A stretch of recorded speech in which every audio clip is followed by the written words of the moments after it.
ఆంధ్రప్రదేశ్ రాష్ట్ర ప్రజలందరికీ కూడా నమస్కారం. నేను మీ ధారా అభినయ్ దర్శన్. నేను ఒక చాలా ప్రాముఖ్యమైన విషయాన్ని మీ ముందు తీసుకొని వస్తున్నాను. కరెక్ట్గా 2 నెలల క్రితం పాడేరు నియోజకవర్గంలో మొండిగడ్డ పంచాయతీలో ఉన్నటువంటి ఒక గ్రామం, ఆ గ్రామం పేరు 2 నెలల క్రితం వరకు ఎవ్వరికీ తెలియదు. ఆ పేరు ఏంటంటే నీరు తోటపాలెం. నీరు తోటపాలెం అన్నటువంటి గ్రామంలో నీటి సమస్య పుష్కలంగా ఉంది. అంటే పేరులో ఉన్న నీరు ఊరిలో లేదనమాట. అక్కడ ప్రజలు నీటి కోసం విలవిల్లాడిపోతున్నారు. దాదాపుగా ఆ ఊళ్ళో 75 కుటుంబాలు ఉంటే ఆ ఊళ్ళో నీటి కోసం ఒకే ఒక బావి ఉంటుంది. ఆ బావి ఊరికి ఆ బావికి దాదాపుగా ఒక 1/2 కిలోమీటర్ నుంచి కిలోమీటర్ ఉంటుంది. ఊరు ఎత్తులో ఉంటుంది, బావి చాలా తగ్గులో ఉంటుంది. అక్కడ ఉన్నటువంటి ఆడవాళ్ళు వాళ్ళ ఇళ్లల్లో బిందెలని, తొట్లని, డ్రమ్ములని నింపుకోవటానికి ఆ బిందెలు తీసుకొని అంత డౌన్లోకి వెళ్ళిపోయి ఆ బావిలో నీళ్లు చేదుకొని అక్కడి నుంచి మోసుకొని వెళ్తారు చాలా పైకి. చాలా కష్టం. నీరు మోసుకోకుండా నార్మల్గా వితౌట్ వెయిట్ పైకి వెళ్ళటమే, ఊళ్ళోకి వెళ్ళటమే చాలా కష్టంగా, ఆయాసం వచ్చేస్తుంది మామూలుగా. కానీ ఆ ప్రజలు పాపము ఒక్కొక్కరు, ఆడవాళ్ళు, వృద్ధులు, చిన్నపిల్లలు, యవనస్తులు అందరూ కూడా, ఆడవాళ్ళు మొత్తం ఒక్కొక్కరు తల మీద 2 బిందెలు, 3 బిందెలు, 4 బిందెలు పెట్టుకొని, నీళ్ళ బిందెలు పెట్టుకొని నడుచుకొని తీసుకెళ్తారు. ఇంత బాధలు పడుతుంటే ఈ నీరుతోటపాలెంలో నీటి సమస్య మీద గ్రౌండ్ రిపోర్ట్ తీయడం జరిగింది 2 సార్లు. ప్రభుత్వం కానీ అక్కడ ఉన్న అధికారులు స్పందించాల. అయితే మరలా ఒక రిపోర్ట్ తీసాం. అక్కడ వీడియో తీసి వాళ్ళు ఎంత ప్రయాసపడుతున్నారు, ఎంత కష్టపడుతున్నారు నీళ్ళ కోసం అని ఇంకొక వీడియో చేసాం. అక్కడ వాళ్ళు బిందెలు మోసుకెళ్ళటం, ఆ బావి నీరు అన్ని చూపించాం.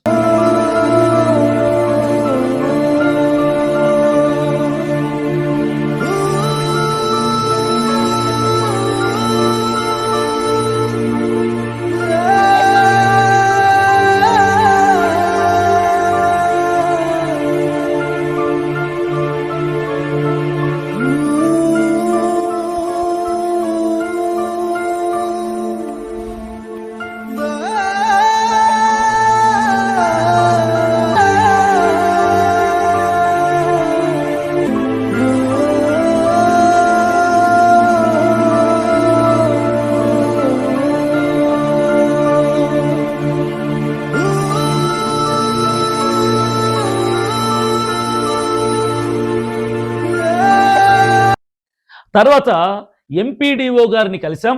అక్కడ సమస్యని ఎంపీడీఓ గారి దృష్టికి తీసుకెళ్ళాం. అక్కడే కాదు, మొండిగడ్డ పంచాయతీలో ఉన్నటువంటి 11 గ్రామాల సమస్యలని మేము లెటర్ ప్యాడ్స్లో తీసుకొని ఆ సమస్యలన్నింటినీ ఎంపీడీఓ గారి దగ్గరికి వెళ్ళాం. పర్టికులర్గా నీరుతోటపాలెంలో ఉన్న నీటి సమస్యని వెంటనే పరిష్కరించండి, సాల్వ్ చేయండి అని మాట్లాడితే 15 రోజుల నుంచి 20 రోజులు టైం ఇవ్వండి సార్, మేము సాల్వ్ చేస్తాం, ఆ నీటి సమస్యని పరిష్కరిస్తాం అని ఎంపీడీఓ గారికి మాట ఇచ్చారు. ఆ తర్వాత ఏం జరిగింది మీ అందరికి తెలుసు. ఆ ఇన్సిడెంట్ జరగటం, అక్కడ దాడి జరగటం, తర్వాత నేను అరెస్ట్ అవటం, రిమాండ్కి వెళ్ళటం, బయటకు రావటం, ఇదంతా జరిగింది. నీరుతోటపాలెంలో అప్పటి వరకు నీటి సమస్య ఉంది. ఏ ప్రెస్సోడు వెళ్ళా, ఏ జర్నలిస్ట్ వెళ్ళా, ఏ విలేకరి వెళ్ళా, ఏ నాయకుడు వెళ్ళలేదు, ఏ అధికారి కూడా వెళ్ళలేదు. నేనొక్కనే అక్కడ నీటి సమస్య కోసం పోరాడా. అయిపోయింది కదా. ఈ ఇష్యూ జరిగిన తర్వాత మాత్రం అభినయ్ దర్శన్ మీద దాడి జరిగింది, అతనే చేసుకున్నాడు, ఎవరో చేశారా, ఈ అంశం మీద మాత్రం కంటిన్యూస్గా విలేకరులు వెళ్ళారు. ఆ మీడియా, ఈ ప్రెస్, ఆ టీవీ, ఈ టీవీ, ప్రతి జర్నలిస్ట్ వెళ్ళాడు ఆ ఊళ్ళోకి. వెళ్ళి అక్కడున్న సమస్య మీద మాట్లాడలా, అక్కడున్న నీటి సమస్య మీద ఎవడూ మాట్లాడలా. ఇది ఎలా జరిగింది, అభినయ్ దర్శన్ ఎన్ని రోజుల నుంచి ఇక్కడ ఉన్నాడు అంటే, ఏం విలేకరులు, ఏం జర్నలిజం, ఏం టీవీ ఛానల్స్, ఏం యూట్యూబ్ ఛానల్స్, ఏం సోషల్ మీడియా, నాకు అర్థం కావట్లా. సరే మీరు వెళ్ళారు సార్, వెళ్ళారు, అక్కడ నా కోసం మాట్లాడారు, కానీ సమస్య కోసం మీరు మాట్లాడాలి. అయిపోయింది, ఇష్యూ క్లియర్ అయిపోయింది, వెళ్ళిపోయారు.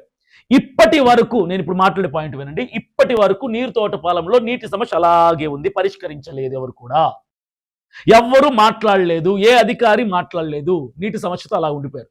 ఇప్పుడు వర్షాలు వస్తున్నాయి కదా, ఆ ఒకే ఒక సోర్స్ వాళ్ళకి ఏదైతే నీటి కోసం బావి ఉందో ఆ బావిలో నీళ్లు బురదగా మారిపోద్ది వర్షం వస్తే. ఆ బురద నీళ్లు తాగుతూ అనారోగ్యాలు, జబ్బులకు గురవుతున్నారు వాళ్ళు. కాబట్టి ఒకటే నేను అడుగుతున్నా, ఒకటే ప్రశ్నిస్తున్నా, అధికారులని ఆ నీరు తోటపాలెంలో ఉన్నటువంటి జనాన్ని మీరు గుర్తిస్తారా లేదా? అక్కడ నీళ్లు తెప్పిస్తారా లేదా? ఖచ్చితంగా నాకు సమాధానం చెప్పాలి. ఇప్పుడు ఆ నీరుతోటపాల గ్రామంలో ఉన్నటువంటి ఒకరికి నేను ఫోన్ చేస్తాను. వాళ్ళ బాధని వాళ్ళ నోటి ద్వారా మీరు వినండి. మీకు అర్థమైతే ఈ వీడియోని షేర్ చేయండి. అధికారులు స్పందించే వరకు, స్పందించే నన్నేమో అరెస్ట్ చేసి రిమాండ్ చేసి కేసులు పెట్టారు, అక్రమ కేసుల మీద. స్పందించడానికి మరెవడు ఎందుకు రాట్లా? ఏ పార్టీ వాడు కానీ, ఏ ఆఫీసర్ కానీ, ఏ సెక్రటరీ కానీ, ఏ ఎంపీడీఓ కానీ ఎందుకు రావట్లేదు? ఇప్పుడు ఆ నీరు తోటపాలెంలో ఉన్నటువంటి ఒక సిస్టర్ కాల్ చేస్తాను. ఆవిడ మాటల్లో వాళ్ళ బాధ, వాళ్ళ వ్యధ, వాళ్ళ కష్టం వినండి ఒకసారి.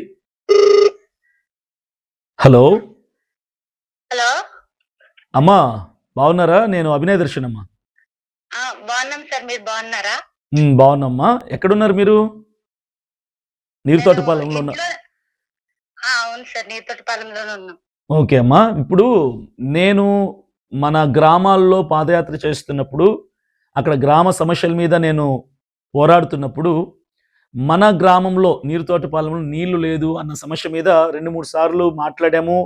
సెక్రటరీని కలిసాము, ఎంపీడీఓని గారిని కలిసాము, వినతి పత్రం ఇచ్చాము, పరిష్కరిస్తామని చెప్పారు కదా. ఇప్పుడు నేను ఎంపీడీఓ గారిని కలిసి దాదాపుగా 2 నెలలు పూర్తయిపోయింది. నేను ఆ గ్రామానికి రాలేదు. మరి ఆ గ్రామంలో నీటి సమస్యని పరిష్కరించారా ఎంపీడీఓ గారు కానీ, కలెక్టర్ గారు కానీ, అధికారులు కానీ? అక్కడ పరిస్థితి ఏంటి చెప్పమ్మా ఒకసారి. అలా ఇది వరకు ఇంకెవ్వరు రాలేదు సార్. ఆ రోజు చెప్పిన మాటే కానీ రాలేదు ఎవ్వరు. ఇంకొకటి ఏంటంటే, మాకు వాటర్ ఇది వర్షాకాలం కదా సార్. అవునమ్మా. అవి బురద అయిపోతున్నాయి సార్. ఇంకా మాకున్నది ఒకటే ఆప్షన్, ఆ బావి మాత్రమే. మాకు కిందకి వెళ్ళాలంటే మాకు అది వర్షాకాలం కాబట్టి అది చాలా జారుతుంది. ఇప్పుడు ప్రెగ్నెన్సీ కావచ్చు, ఎవరైనా కావచ్చు, అక్కడికి వెళ్తున్నప్పుడు చాలా జారుగుంది సార్. మాకు చాలా కష్టంగా ఉంది. మా బాధలు అసలు ఎవరితో చెప్పుకోవాలో అర్థం కావట్లేదు. మాకు తాగడానికి కూడా ఆ బావి వాటర్ ఒకటే ఆప్షన్. మాకి తాగడానికి కూడా బావి నీళ్ళే వాడుకుంటారా?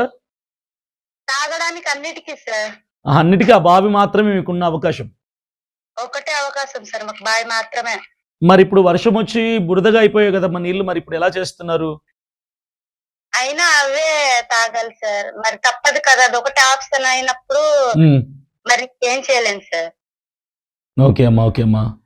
అయితే మీరు ఆ బావి దగ్గరికి వెళ్ళటానికి ఆ తగ్గులో బుడదగా అయిపోయింది, వెళ్ళటానికి రావటానికి కూడా ఇబ్బందిగా ఉంది, నీళ్లు బురదగా అయిపోయాయి, తాగటానికి కూడా కష్టంగా ఉంది. మరి ఏ అధికారి రాలేదా? మనం అప్పుడు నేనున్నప్పుడు ఎంపీడీఓ గారిని, సెక్రటరీని కలిసి మాట్లాడితే వాళ్ళు 10 రోజుల్లో మేము పరిష్కరిస్తామన్నారు కదా. నేను అక్కడ నుంచి వచ్చేసిన తర్వాత ఏ అధికారి రాలేదా మీ ఊరికి? నీటిని సమస్యను పరిష్కరిస్తామని చెప్పి ఎవరు రాలేదంటారా? ఏ అధికారి రాలేదు సార్, అసలు స్పందించలేదు కూడా. ఓకే అమ్మా, ఎవరు స్పందించలేదు కూడా? ఎవరు స్పందించలేదు సార్, రాలేదు కూడా. సరే సరే, అయితే మీరు అదే ఇబ్బందులతో అలాగే కొనసాగుతున్నారు అంతే. అంతే సార్.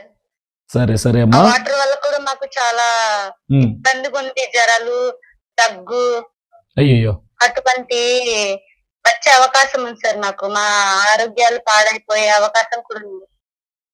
ఆ బురద నీళ్ళ వలన అవే తాగాలి కాబట్టి అవకాశం లేదు కాబట్టి జబ్బులు, అనారోగ్యాలు వస్తాయంటున్నారు. నిజమే కదమ్మా. ఇప్పుడు మరి ఆ సమస్యని ఇంకోటి, నేను అరెస్ట్ అయిన తర్వాత, రిమాండ్కి వెళ్ళిన తర్వాత, నా పాదయాత్ర మధ్యలో చాలా మంది మీడియా వాళ్ళు వచ్చారు కదమ్మా మీ దగ్గరికి. ప్రెస్ వాళ్ళు వచ్చారు, మీడియా వాళ్ళు వచ్చారు. మరి వాళ్ళెవరు ఇప్పుడు ఈ సమస్య మీద మాట్లాడడానికి కానీ, ఈ సమస్య మీద గ్రౌండ్ రిపోర్ట్ తీయటానికి కానీ, ఈ సమస్యని అధికారుల దృష్టికి తీసుకెళ్ళటానికి ఎవరు రాలేదా మీడియా వాళ్ళు ఇప్పుడు? లేదు సార్, అసలు అడగలేదు కూడా. అసలు వాళ్ళు రావడం గానీ, వాటర్ కోసం అడగడం గానీ అవి ఏం చేయలేదు సార్. ఇది వరకు పోనీ మీ ఊరికి మీడియా వాళ్ళు ఎప్పుడైనా వచ్చారా? ప్రెస్ కానీ, మీడియా కానీ, విలేకరులు ఎవరైనా వచ్చారు గతంలో? లేదు సార్. ఆ ఇన్సిడెంట్ జరిగినప్పుడు, ఆ దాడి జరిగినప్పుడు దాని గురించి మాత్రమే వచ్చారు తప్ప మీ సమస్యని కనుక్కోవడానికి ఏ ప్రెస్, ఏ ప్రభుత్వ అధికారులు, ఏ నాయకులు రాలేదు. సరే అమ్మా, వాళ్ళ బాధ విన్నారు కదా. అసలు వెళ్ళటానికి కూడా నాకు తెలుసు ఆ ప్రాబ్లం ఎలా ఉంటుందో. నేను అక్కడ ఉన్నాను కదా, 15 రోజులు ఉన్నాను అక్కడ. అక్కడ నీళ్లు వాళ్ళు మోస్తుంటే కళ్ళలో నీళ్లు వచ్చేవి ఆ బాధ చూసి. సో ఆంధ్రప్రదేశ్ రాష్ట్ర ప్రజలారా, మీరే నిర్ణయించుకోండి. ఇలాంటి గ్రామాలు ఇంకా మన రాష్ట్రంలో ఉన్నాయా? ఇలా అవసరాల్లో నిత్యవసరాలు కూడా లేక ఇబ్బంది పడుతున్న ప్రజలు ఉన్నారా? అరే తాగటానికి కూడా నీరు లేక, వాడుకోవటానికి నీళ్ళు లేక, బిందెలు బిందెలు నెత్తి మీద పెట్టుకొని కిలోమీటర్లు మోసుకొని వెళ్ళి జబ్బులు, జ్వరాలు, దగ్గు, అనారోగ్యాలు తెచ్చుకునే పరిస్థితిలో ఆ ఊరుంటే, అక్కడ ఆ సమస్య మీద పోరాడే నన్ను ఊరికి రాకుండా చేయటానికి ఎన్నో అక్రమ కేసులు పెట్టారు. పోనీ నేను వెళ్ళను, ఎవరైనా వెళ్ళండి, అధికారులు స్పందించండి, నాయకులు వెళ్ళండి, ఎమ్మెల్యే ఉంటారు కదా, అక్కడ అధికారులు ఉన్నారు కదా, కలెక్టర్ గారు ఉన్నారు కదా, ఎందుకు స్పందించట్లేదు? విలేకరులు ఇప్పుడు ఏమైపోయారు? ప్రెస్ వాళ్ళు ఏమైపోయారు? అధికారులు ఏమైపోయారు? అక్కడ ప్రెజెంట్లో ఉన్న నాయకుడు ఏమైపోయాడు? ఎమ్మెల్యే ఏమైపోయాడు? నేను క్వశ్చన్ చేస్తున్నా.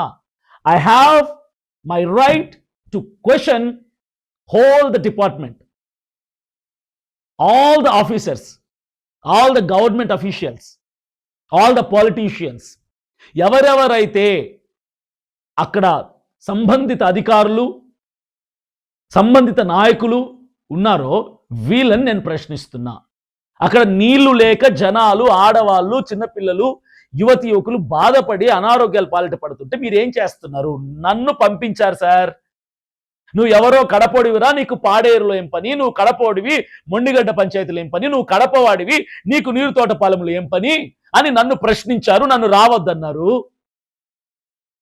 డిపార్ట్మెంట్ వాళ్ళు, నాయకులు, జనం కాదు. పని నా ప్లేస్ని భర్తీ చేయడానికి ఎవరు వెళ్తున్నారు అంటే, అమ్మ పెట్టదు, అడక్క తిన్నివ్వదు.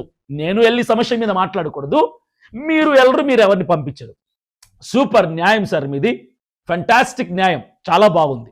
అక్కడ ప్రజలు మాత్రం సమస్యలతో అలవటించిపోవాల్సింది, విలవిల్లలాడిపోవాల్సిందే అంటారు. అంతేనా? అంతే కదా? మీరు స్పందించండి, మీరు స్పందించండి, నేను ఖచ్చితంగా వస్తా. అక్కడ అభినయ్ దర్శన్కి ఏం పని అంటే, అక్కడ ఆ గ్రామ ప్రజలని, ఆ పాడేరు నియోజకవర్గం, అరకు నియోజకవర్గంలో ఉన్న గ్రామాల ప్రజల, గిరిజనుల సమస్యల్ని పట్టించుకునేవాడు లేక 1000 కిలోమీటర్ల దూరం నుంచి అభినయ్ దర్శన్ వచ్చాడు సార్. ఇది కారణం. పట్టించుకునే నాయకుడు, పట్టించుకునే అధికారి, పట్టించుకునే నరమానవుడు లేక 1000 కిలోమీటర్ల దూరం నుంచి అభినయ్ దర్శన్ వచ్చాడు. ఆ గిరిజనుల, పేదవాళ్ళ కష్టాన్ని చూసి వాళ్ళ కన్నీళ్లు తుడచే ప్రయత్నం కోసం నా వంతు కృషి నేను చేద్దాం, కొన్ని సమస్యలైనా తీరుద్దాం అని అభినయ్ దర్శన్ వచ్చాడు 1000 కిలోమీటర్ల దూరం నుంచి. అక్కడ ఎవడు లేడు కాబట్టి మాట్లాడడానికి. ఆ పాడేరు నియోజకవర్గంలో గ్రామాల సమస్యల్ని పరిష్కరించడానికి ఒక్క నాయకుడు, ఒక్క అధికారి లేడు కాబట్టి అభినయ్ దర్శన్ వచ్చాడు 1000 కిలోమీటర్ల దూరం నుంచి, కడప నుంచి. హోమ్ మినిస్టర్ గారు క్వశ్చన్ చేశారు, కడపడికి ఇక్కడేం పని? సీఎం గారు క్వశ్చన్ చేశారు, కడపడికి ఇక్కడేం పని? మరి పాడేరులో ఎవరు లేరు కదా సార్ న్యాయం చేయడానికి ప్రజల పక్షాన? ఆ సమస్యల మీద మాట్లాడే ఒక్కరు లేరు కదా, అందుకు వచ్చాడు అభినయ్ దర్శన్. కడప నుంచి కాదు, ఎక్కడి నుంచైనా వస్తాడు ఇంకొకడు, ఎవడో ఒకడు. కడుపు మండితే, పేదల కష్టాలు తెలిసినవాడు, గిరిజనుల అవసరాలు తెలిసినవాడు. అసలు అక్కడ పరిస్థితులు ఎలా ఉంటాయి మీకు తెలుసా? నేను చూశాను, నా కల్లారా 3 నెలలు తిరిగాను నేను ఆ గ్రామాల్లో. తాగటానికి నీళ్లు ఉండవు, తిరగటానికి రోడ్లు ఉండవు, చదువుకోవటానికి అంగన్వాడీలు ఉండవు, స్కూల్ బిల్డింగులు ఉండవు, డ్రైనేజీలు ఉండవు, వాటర్ ఫెసిలిటీ ఉండదు, ఇల్లులు ఉండవు, గవర్నమెంట్ పథకాలు ఏవి అందవు, పింఛన్లు రావు, రైతులకు భరోసాలు రావు, మహిళలకి సరైనటువంటి భద్రత లేదు. ఇలాంటి పరిస్థితులన్నీ నేను చూసి సమస్యల మీద నేను మాట్లాడితే, నువ్వు ఎవడో వాడివి, ఎక్కడో వాడివి, నీకెందుకు ఇక్కడ అంటారు కదా. మరి మీరేం చేస్తున్నారు అంటున్నాను. పాడేరు నియోజకవర్గంలో అక్కడ ఉన్నటువంటి మండలాల్లో, పంచాయతీల్లో, గ్రామాల్లో అధికారులు సక్రమంగా మీ బాధ్యతను మీరు నిర్వర్తిస్తే కడపలో నుంచి అభినయ్ దర్శన్ అనేటోడు ఎందుకు వస్తాడు? నా పని ఏముంటది అక్కడ? మీరు చెయ్యలేకపోతున్నారు కాబట్టి ఎవడో రావాల్సి వచ్చింది నాలంటోడు. ఆలోచించండి. ఆ నీరు తోటపాలెం గ్రామంలో నీళ్లు రావాలి, నీళ్లు కావాలి. నేను వచ్చే వరకు వెయిట్ చేయొద్దు, మీరే పరిష్కరించండి. పాడేరు నియోజకవర్గంలో ఉన్న ప్రతి అధికారికి నేను చెప్తున్నా, అక్కడ సంబంధిత కలెక్టర్ గారికి, ఎంపీడీఓ గారికి, సెక్రటరీకి నేను చెప్తున్నా, ఆ సర్పంచ్కి నేను చెప్తున్నా, మీరు పరిష్కరిస్తే నేను రాను, నేను వచ్చే అవసరం లేదు. మీరు పరిష్కరించకపోతే నేను వస్తా, నేను మాట్లాడతా, నేను ప్రభుత్వం దృష్టికి సమస్యను తీసుకెళ్తా, నీళ్లు తెచ్చి తీరతాను ఆ ఊరికి, నీళ్లు తెప్పిస్తాను నేను ఆ ఊరికి. గుర్తుపెట్టుకోండి. మీరు పరిష్కరిస్తారా? కడపోడు 1000 కిలోమీటర్ల నుంచి అభినయ దర్శనం నుంచి పరిష్కరించమంటారా? రెండే ఆప్షన్స్. మీరు సాల్వ్ చేస్తారా? 1000 కిలోమీటర్ల నుంచి నేను వచ్చి సాల్వ్ చేయమంటారా? రెండే. నేను కరెక్ట్గా 15 రోజులు టైం ఇస్తున్నా. ఆ పాడేరు నియోజకవర్గం మొండిగడ్డ పంచాయతీలో ఉన్నటువంటి సంబంధిత అధికారులకి, సర్పంచ్కి, అక్కడున్న నాయకులకి నేను ఒకటే ప్రశ్నిస్తున్నా, నేను ఒకటే మీకు టైం ఇస్తున్నా. 15 రోజుల లోపల, ఆగస్టు 20వ తారీఖు లోపల ఆ గ్రామానికి నీళ్లు తెప్పించారా? నేను ఆ గ్రామానికి రాను. మీరు నీళ్లు తెప్పించలేదా? నేను వచ్చి మాట్లాడాల్సి వస్తుంది. ఇది నోట్ చేసుకొని పెట్టుకోండి. తర్వాత కలుద్దాం.